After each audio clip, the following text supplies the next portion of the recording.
All right, the IEE, the Independent Educational Evaluation. It's going to be conducted by a qualified examiner who is not paid by the school district. They have no contact with the district, no conflict of interest. This person has only one interest, and that is the best interest of the student. This person is not worried about the district resources. They're not worried about the parent resources. They're not worried about the parent's anger with the district or the district's frustration with the parent. They're only worried about the child. And a good IEE stays focused on the child. To obtain an IEE, a parent must, and the law actually says the student, and you'll find this a lot in special educational law. It says the student must disagree with the assessment obtained by the district. What it really means here is the parent, and the parent is considered to be acting on behalf of the student when the student is under 18 years of age. But the law does say the student. So the parent, one, must disagree, and two, must request. Okay.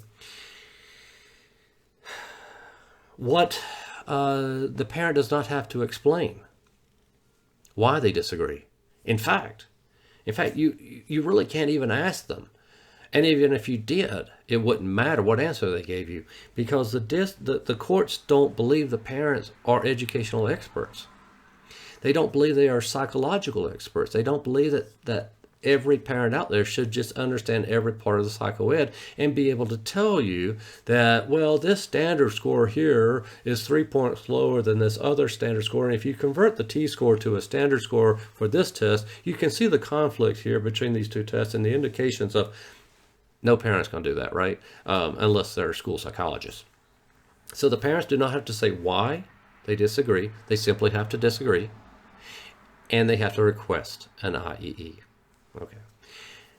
It's going to be approved by almost every district. That being said, an IEE is not automatically legally granted. All right. The school district has the right to file a due process, to request a hearing, to persuade the judge that their psychoeducational report is sufficient and appropriate. Now, when the district has the burden of proof, and that burden of proof rests entirely on your psychoeducational report, and you've written the best psychoeducational report ever, and the district's going to be able to defend your report, it's going to cost the district around $15,000 to $20,000 to get into the courtroom. That's mostly lawyer fees. The district's not going in there unprepared. They're going to have to, the lawyers are going to have to review and take apart your psychoeducational report. It's not going to be pretty.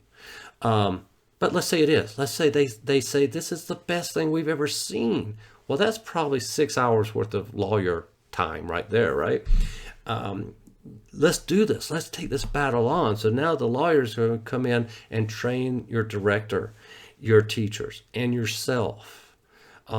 If the student's receiving counselor, the lawyer spends all this time training all these people how to answer questions in a courtroom, what to expect. And that's time. And that's time. All this time adds up. And so for a district to step into a courtroom, it's about $15,000.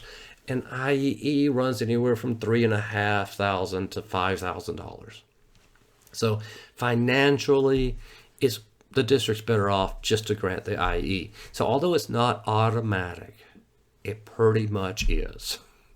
Okay, it's not legally automatic, but in practice, all requests for an IE are approved.